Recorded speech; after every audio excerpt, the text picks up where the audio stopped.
ਵਾਹਿਗੁਰੂ ਜੀ ਕਾ ਖਾਲਸਾ ਵਾਹਿਗੁਰੂ ਜੀ ਕੀ ਫਤਿਹ। ਜੁਗੋ ਜੁਗ ਅਟਲ ਚਵਰ ਤਖਤ ਛਤਰ ਦੇ ਮਾਲਕ, ਲੋਕ ਪਰਲੋਕ ਸਹਾਏ ਹਾਜ਼ਰ ਨਾਜ਼ਰ ਵਾਲੀਏ ਕੁਲ ਆਲਮ ਦੋ ਜਹਾਂ ਮਾਲਕ। ਗੱਦੀ ਤੇ ਬਿਰਾਜਮਾਨ ਸ਼ਬਦ ਗੁਰੂ ਧੰਨ ਧੰਨ ਸਾਹਿਬ ਸ਼੍ਰੀ ਗੁਰੂ ਗ੍ਰੰਥ ਸਾਹਿਬ ਜੀ ਮਹਾਰਾਜ ਜੀ ਦੀ ਪਾਵਨ ਗੋਦ ਦਾ ਨਿੱਘ ਮਾਨ ਰਹੀ ਗੁਰੂ ਪਿਆਰੀ ਗੁਰੂ ਸਵਾਰੀ ਸਾਧ ਸੰਗਤ ਜੀਓ, ਆਪ ਜੀ ਵੱਡੇ ਭਾਗਾਂ ਵਾਲੇ ਹੋ। ਅੱਜ ਅੰਮ੍ਰਿਤ ਵੇਲੇ ਗੁਰੂ ਘਰ ਹਾਜ਼ਰੀ ਭਰ ਕੇ ਗੁਰੂ ਜੀ ਦੀ ਪਾਵਨ ਹਜ਼ੂਰੀ ਦਾ ਨਿੱਘ ਮਾਨ ਰਹੇ ਹੋ। ਆਪ ਵੱਡ ਭਾਗੀ ਹੋ ਸਤ ਸੰਗੀ ਜਨੋ, ਆਪ ਜੀ ਭਲੀ ਭਾਂਤ ਜਾਣੂਓ ਕਿ ਅੱਜ ਫੱਗਣ ਮਹੀਨੇ ਦੀ ਸੰਗਰਾਂਦ ਦਾ ਪਵਿੱਤਰ ਦਿਹਾੜਾ ਹੈ। ਮੇਰੇ ਪਾਤਸ਼ਾਹ ਧੰਨ ਸਾਹਿਬ ਸ੍ਰੀ ਗੁਰੂ ਅਰਜਨ ਦੇਵ ਜੀ ਮਹਾਰਾਜ ਹਰ ਮਹੀਨੇ ਪ੍ਰਤੀ ਅਕਾਲ ਗੋ ਬਾਣੀ ਉਚਾਰਨ ਕਰਕੇ ਉਪਦੇਸ਼ ਦਿੰਦੇ ਆ ਰਹੇ ਹਨ। 12 ਮਾਹ ਦੀ ਸਮਾਪਤੀ ਦਾ ਮਹੀਨਾ ਫੱਗਣ ਮਹੀਨਾ ਹੈ। ਰੁੱਤ ਦੇ ਹਿਸਾਬ ਨਾਲ ਹਿਮਕਰ ਰੁੱਤ ਦਾ ਇਹ ਦੂਸਰਾ ਮਹੀਨਾ ਹੈ। ਸਾਧ ਸੰਗਤ ਜੀ, ਮੇਰੇ ਪਾਤਸ਼ਾਹ ਨੇ ਮਾਝ ਰਾਗ ਦੇ ਅੰਦਰ 12 ਮਾਹ ਬਾਣੀ ਦਾ ਉਚਾਰਨ ਕੀਤਾ ਏ। ਉਸ ਦੇ ਹਿਸਾਬ ਨਾਲ ਇਹ ਜਿਹੜਾ 12 ਮਾਹ ਦੀ ਸਮਾਪਤੀ ਦਾ ਮਹੀਨਾ ਫੱਗਣ ਹੈ। ਫਲਗੁਨ ਆਨੰਦ ਉਪਾਰਜਨ।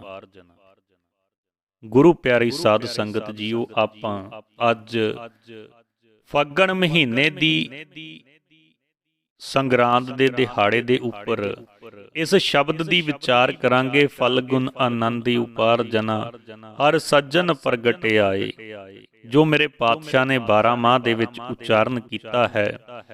ਸ਼ਬਦ ਅਰਥਾਂ ਦੇ ਨਾਲ ਸਾਂਝ ਪਾਵਾਂਗੇ।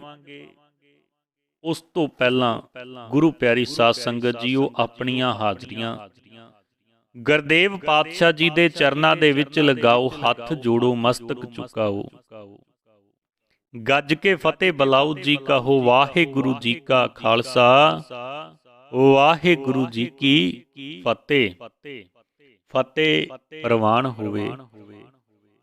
ਗੁਰੂ ਪਿਆਰੀ ਸਾਧ ਸੰਗਤ ਜੀਓ, ਬਿਰਤੀਆਂ ਇਕਾਗਰ ਚਿੱਤ ਕਰੋ। ਆਪਾਂ ਅੱਜ ਦੇ ਪਾਵਨ ਹੁਕਮ ਦੇ ਸ਼ਬਦੀ ਅਰਥਾਂ ਦੇ ਨਾਲ ਫਲਗੁਨ ਭਾਵ ਫੱਗਣ ਮਹੀਨੇ ਦੇ ਸ਼ਬਦ ਅਰਥਾਂ ਦੇ ਨਾਲ ਜੁੜਨ ਦਾ ਯਤਨ ਕਰੀਏ। ਸਤਨਾਮ ਸ਼੍ਰੀ ਵਾਹਿਗੁਰੂ ਸਾਹਿਬ ਜੀ। ਫਲਗੁਨ ਆਨੰਦ ਉਪਾਰਜਨ ਹਰ ਸੱਜਣ ਪ੍ਰਗਟ ਆਏ। ਫਲਗੁਨ ਆਨੰਦ ਉਪਾਰਜਨ ਹਰ ਸੱਜਣ ਪ੍ਰਗਟ ਆਏ। ਫਲਗੁਨ ਤੋਂ ਭਾਵ ਫੱਗਣ ਮਹੀਨੇ ਦੇ ਵਿੱਚ ਉਪਾਰਜਨਾ ਪ੍ਰਕਾਸ਼।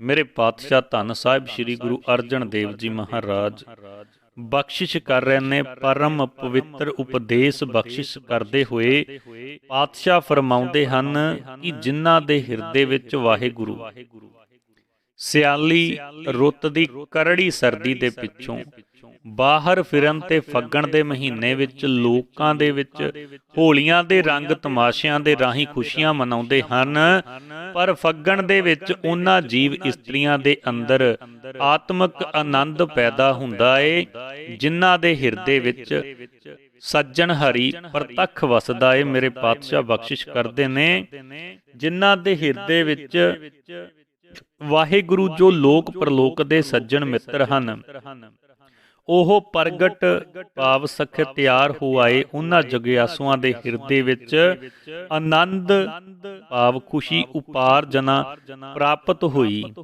ਪਰਮੇਸ਼ਰ ਵਾਹਿਗੁਰੂ ਐਸਾ ਸੱਜਣ ਮਿੱਤਰ ਹੈ ਜਿਸ ਨੂੰ ਸਾਰੇ ਦੇਸ਼ਾਂ ਅਤੇ ਸਾਰੇ ਧਰਮਾਂ ਦੇ ਲੋਕ ਆਪਣਾ ਮਿੱਤਰ ਸਮਝਦੇ ਹਨ। ਮੇਰੇ ਪਾਤਸ਼ਾਹ ਬਖਸ਼ਿਸ਼ ਕਰਦੇ ਨੇ ਜੈਤਸਰੀ ਰਾਗ ਦੇ ਅੰਦਰ ਲੋੜੀਂਦਾ ਸੱਜਣ ਸਾਜਨ ਮੇਰਾ ਘਰ ਘਰ ਮੰਗਲ ਗਾਵੋ ਨੀਕੇ ਘਟ ਘਟ ਤਿਸੇ ਬਸੇਰਾ ਭਾਵ। ਮੇਰਾ ਸੱਜਣ ਨੀਕੇ ਘਟ ਘਟ ਤਿਸੇ ਬਸੇਰਾ। ਹਰ ਥਾਂ ਤੇ ਘਟ ਘਟ ਦੇ ਵਿੱਚ ਉਹਦਾ ਵਾਸਾ ਏ। ਘਰ ਘਰ ਮੰਗਲ ਗਾਵੋ, ਹਰ ਘਰ ਦੇ ਵਿੱਚ ਉਸ ਨੂੰ ਯਾਦ ਕਰਦੇ ਨੇ। ਲੋੜੀਂਦੜਾ ਸਾਜਨ ਮੇਰਾ ਭਾਵ, ਲੋੜੀਂਦੜਾ ਸਾਜਨ ਮੇਰਾ ਹੈ। ਮੇਰੇ ਪਾਤਸ਼ਾਹ ਬਖਸ਼ਿਸ਼ ਕਰਦੇ ਨੇ। ਰਾਮ ਕਲੀ ਮਹੱਲੇ ਦੇ ਮਹੱਲਾ ਪੰਜਵਾਂ ਭਾਵ ਰਾਮ ਕਲੀ ਰਾਗ ਦੇ ਅੰਦਰ। ਸਾਜਨੜਾ ਮੇਰਾ ਸਾਜਨੜਾ, ਨਿਕਟ ਖਲੋਇਆੜਾ ਮੇਰਾ ਸਾਜਨੜਾ। ਮੇਰੇ ਪਾਤਸ਼ਾਹ ਬਖਸ਼ਿਸ਼ ਕਰ ਰਹੇ ਨੇ ਅਗਲੀ ਪੰਕਤੀ ਦੇ ਅੰਦਰ। ਸੰਤ ਸਹਾਈ ਰਾਮ ਕੇ ਕਰ ਕਿਰਪਾ ਦੀਆ ਮਿਲਾਏ। ਸੰਤ ਸਹਾਈ ਰਾਮ ਕੇ ਕਰ ਕਿਰਪਾ ਦੀਆ ਮਿਲਾਏ। ਰਾਮ ਕੇ ਤੋਂ ਭਾਵ ਪਰਮਾਤਮਾ ਦੇ ਨਾਲ ਮਿਲਣ ਦੇ ਵਿੱਚ ਸਹਾਇਤਾ ਕਰਨ ਵਾਲੇ। ਪਰਮਾਤਮਾ ਦੇ ਨਾਲ ਮਿਲਣ ਦੇ ਵਿੱਚ ਸਾਧ ਸੰਗਤ ਜੀ ਸਹਾਇਤਾ ਕਰਨ ਵਾਲੇ।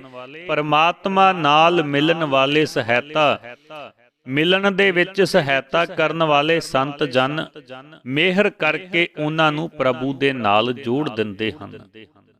ਕਿੰਨਾਂ ਨੂੰ? ਸਾਧ ਸੰਗਤ ਜੀ। ਸੰਤ ਸਹਾਈ ਰਾਮ ਕੇ ਕਰ ਕਿਰਪਾ ਦੀਆ ਮਲਾਏ। ਜਿਹੜੇ ਪਰਮਾਤਮਾ ਨੂੰ ਯਾਦ ਕਰਦਾ ਏ, ਜਿਨ੍ਹਾਂ ਦੇ ਹਿਰਦੇ ਵਿੱਚ ਸੱਜਣ ਹਰੀ ਪ੍ਰਤੱਖ ਆ ਕੇ ਵਸਦਾ ਏ, ਉਹਨਾਂ ਨੂੰ ਮੇਰੇ ਪਾਤਸ਼ਾਹ ਕਹਿ ਰਹੇ ਨੇ ਕਿ ਪਰਮਾਤਮਾ ਨਾਲ ਮਿਲਣ ਦੇ ਵਿੱਚ ਸਹਾਇਤਾ ਕਰਨ ਵਾਲੇ ਸੰਤ ਜਨ ਮਿਹਰ ਕਰਕੇ ਪ੍ਰਭੂ ਦੇ ਨਾਲ ਜੋੜ ਦਿੰਦੇ ਨੇ।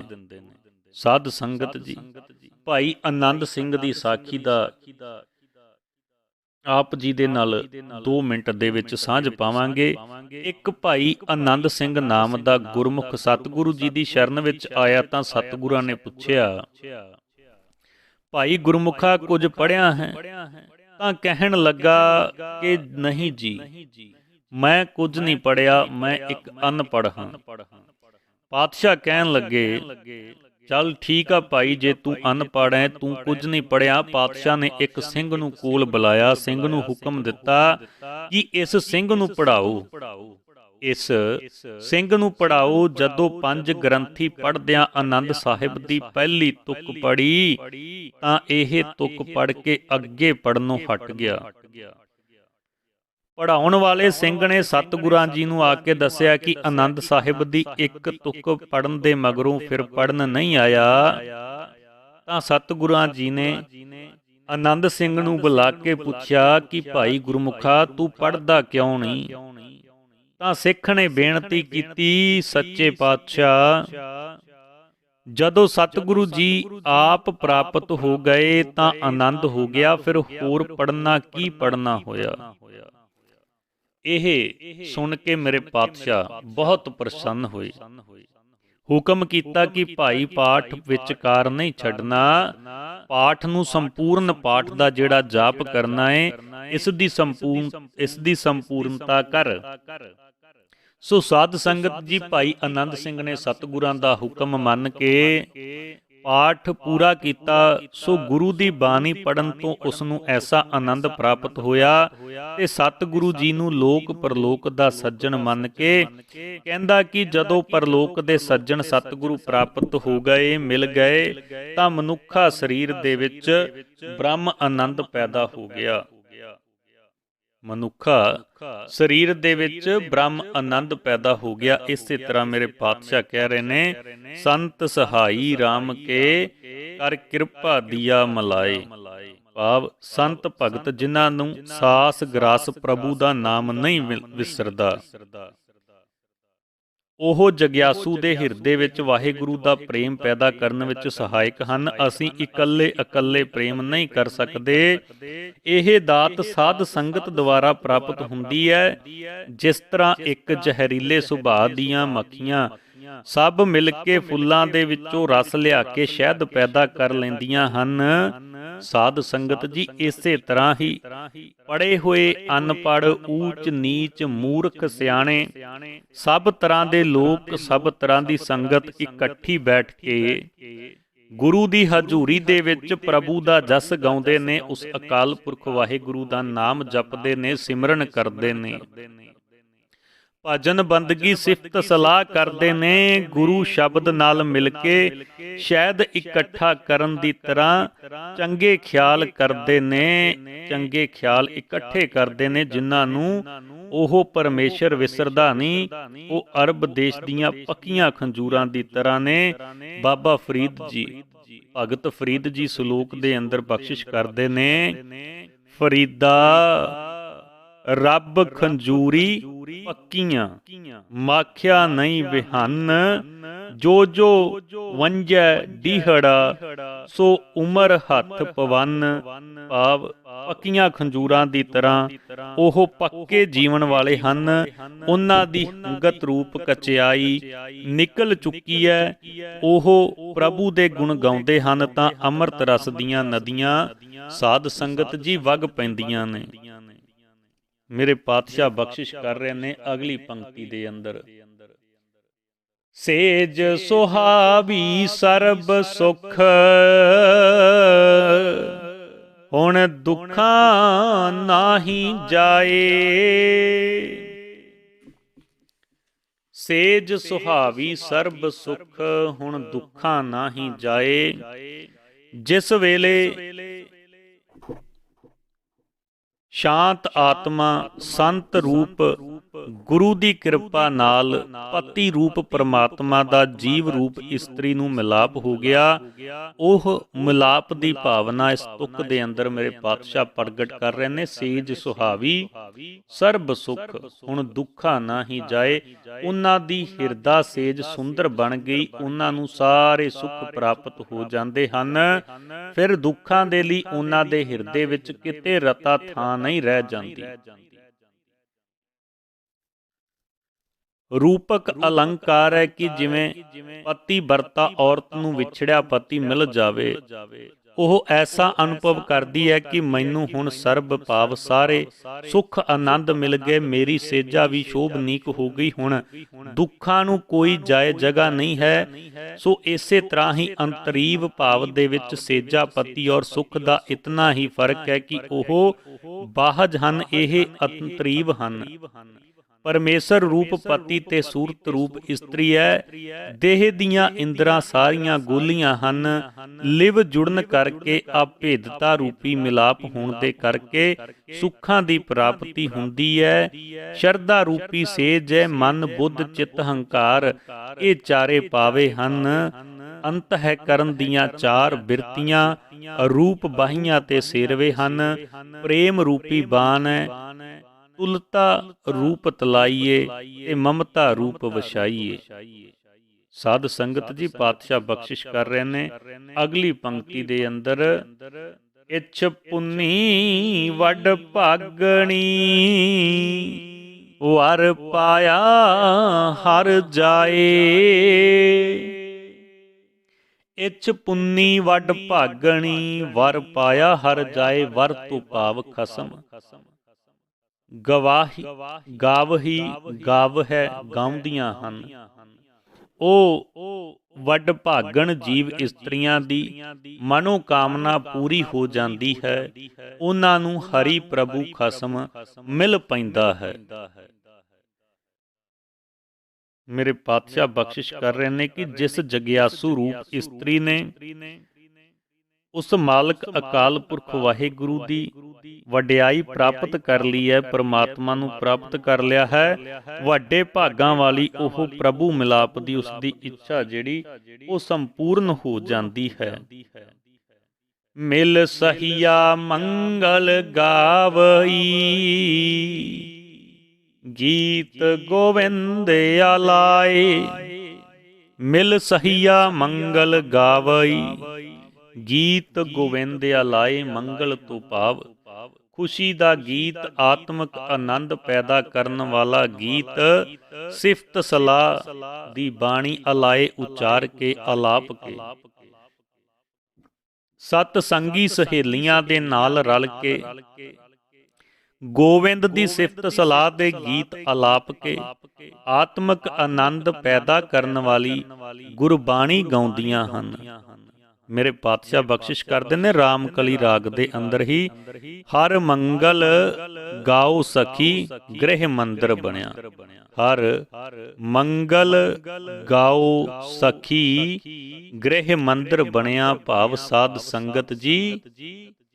ਪੰਕਤੀ ਦੇ ਅੰਦਰ ਮੇਰੇ ਪਾਤਸ਼ਾਹ ਬਖਸ਼ਿਸ਼ ਕਰ ਰਹੇ ਨੇ, ਧੰਨ ਸਾਹਿਬ ਸ੍ਰੀ ਗੁਰੂ ਅਮਰਦਾਸ ਜੀ ਮਹਾਰਾਜ ਰਾਮ ਕਲੀ ਰਾਗ ਦੇ ਅੰਦਰ, ਹੈ ਮੇਰੀ ਜਿੰਦੇ ਮੇਰਾ ਇਹ ਹਿਰਦਾ ਘਰ ਪ੍ਰਭੂ ਪਤੀ ਦਾ ਨਿਵਾਸ ਸਥਾਨ ਬਣ ਗਿਆ ਹੈ। ਹੁਣ ਤੂੰ ਪ੍ਰਭੂ ਪਤੀ ਦੀ ਸਿਫਤ ਸਲਾਹ ਦਾ ਗੀਤ ਗਾ।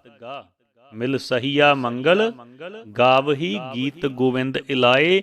ਇਹ ਹਿਰਦਾ ਘਰ ਪ੍ਰਭੂ ਪਤੀ ਦਾ ਨਿਵਾਸ ਸਥਾਨ ਬਣ ਗਿਆ ਏ। ਤੂੰ ਪ੍ਰਭੂ ਪਤੀ ਦੀ ਸਿਫਤ ਸਲਾਹ ਦਾ ਗੀਤ ਗਾ। ਆਵੋ ਭੈਣੇ ਗਲ ਮਿਲੈ ਅੰਕ ਸਹੇਲੜੀਆਂ, ਮਿਲ ਕੇ ਕਰਹਿ ਕਹਾਣੀਆਂ ਸਮਰੰਥ ਕੰਤ ਕੀਆਂ। ਭਾਵ ਆਵੋ ਭੈਣੇ, ਆਵੋ ਭੈਣੇ ਗਲ ਮਿਲ ਹੈ, ਅੰਕ ਸਹੇਲੜੀਆਂ ਗਲ ਮਿਲ ਹੈ ਅੰਕ ਸਹੇਲੜੀਆਂ, ਮਿਲ ਕੇ ਕਰੇ ਕਹਾਣੀਆਂ ਅਸਮਰੱਥ ਕੰਥ ਕੀਆਂ। ਭਾਵ ਹੈ ਸਤ ਸੰਗਣ ਭੈਣੋ ਤੇ ਸਹੇਲਿਓ, ਆਓ ਪਿਆਰ ਦੇ ਨਾਲ ਸਤ ਸੰਗਤ ਦੇ ਵਿੱਚ ਇਕੱਠੀਆਂ ਹੋਈਏ, ਗੁਰੂ ਦੀ ਹਜ਼ੂਰੀ ਦੇ ਵਿੱਚ ਸਤ ਸੰਗਤ ਦੇ ਨਾਲ ਮਿਲ ਕੇ ਬੈਠੀਏ।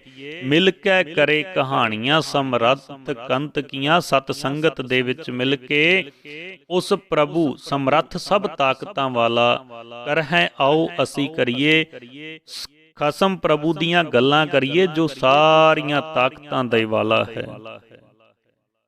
ਅਗਲੀ ਪੰਕਤੀ ਦੇ ਅੰਦਰ ਮੇਰੇ ਪਾਤਸ਼ਾਹ ਧੰਨ ਸਾਹਿਬ ਸ੍ਰੀ ਗੁਰੂ ਅਰਜਨ ਦੇਵ ਜੀ ਮਹਾਰਾਜ ਬਖਸ਼ਿਸ਼ ਕਰ ਰਹੇ ਹਨ। ਹਰ ਜਿਹਾ ਅਵਰ ਨਾ ਦਿਸਈ, ਕੋਈ ਦੂਜਾ ਲਵੇ ਨਾ ਲਾਏ। ਹਰ ਜਿਹਾ ਅਵਰ ਨਾ ਦਿਸਈ, ਕੋਈ ਦੂਜਾ ਲਵੇ ਨਾ ਲਾਏ। ਦਿਸਈ ਤੋਂ ਭਾਵ ਦਿਸਦਾ, ਲਵੇ ਨੇੜੇ, ਲਵੇ ਲਾਉਣੇ ਭਾਵ ਨੇੜੇ ਤੇੜੇ ਇਰਦ ਗਿਰਦ। ਲਵੇ ਨਾ ਲਾਏ, ਲਵੇ ਲਾਉਣੇ ਨਹੀਂ, ਨੇੜੇ ਤੇੜੇ ਦਾ ਨਹੀਂ, ਬਰਾਬਰੀ ਕਰਨ ਜੋਗਾ ਨਹੀਂ। ਪਰਮਾਤਮਾ ਵਰਗਾ ਹੋਰ ਕੋਈ ਵੀ ਉਸ ਦੀ ਬਰਾਬਰੀ ਕਰ ਸਕਣ ਵਾਲਾ ਦੂਜਾ ਕੋਈ ਨਹੀਂ। ਉਹ ਉਹਨਾਂ ਨੂੰ ਕਿਤੇ ਦਿਸਦਾ ਵੀ ਨਹੀਂ। ਸਾਧ ਸੰਗਤ ਜੀ, ਪਰਮਾਤਮਾ ਵਰਗਾ ਹੋਰ ਕੋਈ ਉਸ ਦੀ ਬਰਾਬਰੀ ਕਰ ਸਕਣ ਵਾਲਾ ਕੋਈ ਦੂਜਾ ਉਹਨਾਂ ਨੂੰ ਕਿਤੇ ਦਿਖਦਾ ਹੀ ਨਹੀਂ। ਭਗਤ ਰਵਿਦਾਸ ਜੀ ਮਹਾਰਾਜ ਬਿਲਾਵਲ ਰਾਗ ਦੇ ਅੰਦਰ ਬਖਸ਼ਿਸ਼ ਕਰਦੇ ਨੇ, ਜੈਸਾ ਤੂੰ ਤੈਸਾ ਤੂੰ ਹੀ ਕਿਆ ਉਪਮਾ ਦੀਜੇ। ਜੈਸਾ ਤੂੰ ਤੈਸਾ ਤੂੰ ਹੀ ਕਿਆ ਉਪਮਾ ਦੀਜੇ। ਭਾਵ ਭਗਤ ਰਵਿਦਾਸ ਜੀ ਬਖਸ਼ਿਸ਼ ਕਰ ਰਹੇ ਨੇ ਕਿ ਆਪਣੇ ਵਰਗਾ ਤੂੰ ਆਪ ਹੀ ਹੈ। ਜਗਤ ਦੇ ਵਿੱਚ ਕੋਈ ਐਸਾ ਨਹੀਂ ਜਿਸ ਨੂੰ ਤੇਰੇ ਵਰਗਾ ਕਹਿਆ ਜਾਵੇ, ਜਿਸ ਨੂੰ ਤੇਰੇ ਵਰਗਾ ਕਹਿਆ ਜਾਵੇ। ਇਸ ਸੰਸਾਰ ਦੇ ਵਿੱਚ ਸਾਧ ਸੰਗਤ ਜੀ ਕੋਈ ਮਾਲਕ ਅਕਾਲ ਪੁਰਖ ਵਾਹਿਗੁਰੂ ਦੇ ਵਰਗਾ ਹੈ ਹੀ ਨਹੀਂ ਜਿਸ ਨੂੰ ਆਪਾਂ ਕਹਿ ਸਕੀਏ ਕਿ ਆ ਤੇਰੇ ਵਰਗਾ ਏ। ਮੇਰੇ ਪਾਤਸ਼ਾਹ ਧੰਨ ਸਾਹਿਬ ਸ੍ਰੀ ਗੁਰੂ ਅਰਜਨ ਦੇਵ ਜੀ ਮਹਾਰਾਜ ਗੌੜੀ ਰਾਗ ਦੇ ਅੰਦਰ ਬਖਸ਼ਿਸ਼ ਕਰਦੇ ਨੇ, ਲੱਲਾ ਤਾਂ ਕਹਿ ਲਵੇ ਨਾ ਕੋ, ਏਕੇ ਆਪ ਅਵਰ ਨਾ ਕੋ। ਭਾਵ ਲੱਲਾ ਤਾਂ ਕਹਿ ਲਵੇ ਨਾ ਕੋ, ਲਵੇ ਤੋਂ ਭਾਵ ਬਰਾਬਰ ਨੇੜੇ ਤੇੜੇ ਦਾ।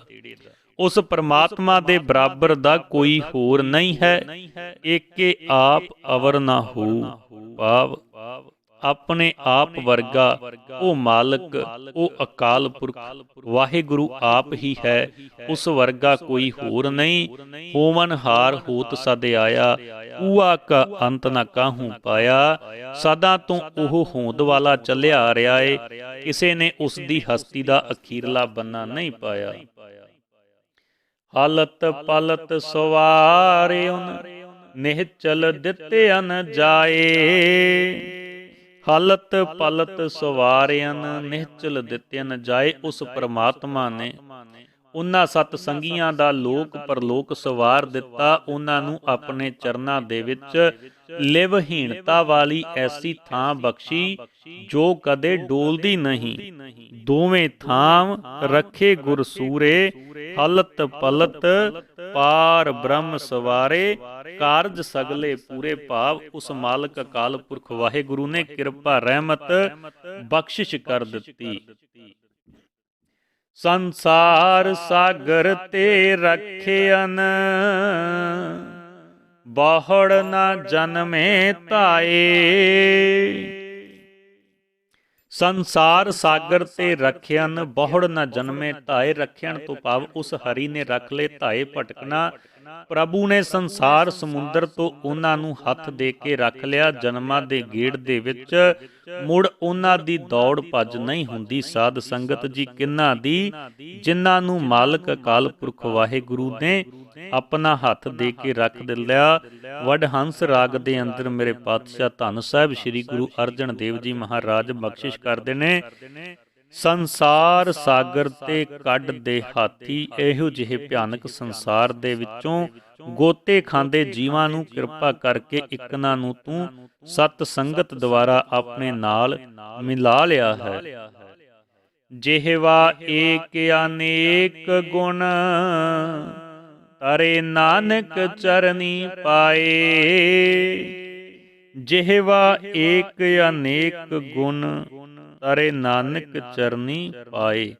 ਭਾਵ ਜਿਹਵਾ ਤੋਂ ਭਾਵ ਸਾਡੀ ਜੀਵ ਇੱਕ ਹੈ। ਹੇ ਨਾਨਕ, ਹੇ ਮਾਲਕ, ਹੇ ਅਕਾਲ ਪੁਰਖ ਵਾਹਿਗੁਰੂ, ਸਾਡੀ ਜੀਵ ਇੱਕ ਹੈ। ਪ੍ਰਭੂ ਦੇ ਅਨੇਕਾਂ ਹੀ ਗੁਣ ਹਨ, ਅਸੀਂ ਉਹਨਾਂ ਨੂੰ ਬਿਆਨ ਕਰਨ ਜੋਗੇ ਨਹੀਂ ਹਾਂ। ਪਰ ਜਿਹੜੇ ਜੀਵ ਉਸ ਦੀ ਚਰਨੀ ਪੈਂਦੇ ਹਨ, ਉਹਨਾਂ ਦਾ ਆਸਰਾ ਤੱਕਦੇ ਹਨ, ਉਹ ਸੰਸਾਰ ਸਮੁੰਦਰ ਤੋਂ ਤਰ ਜਾਂਦੇ ਹਨ। ਫਲ ਗੁਣ ਨਿਤ ਸਲਾਹੀਐ ਜਿਸ ਨੂੰ ਤਿਲ ਨਾ ਤਮਾਏ।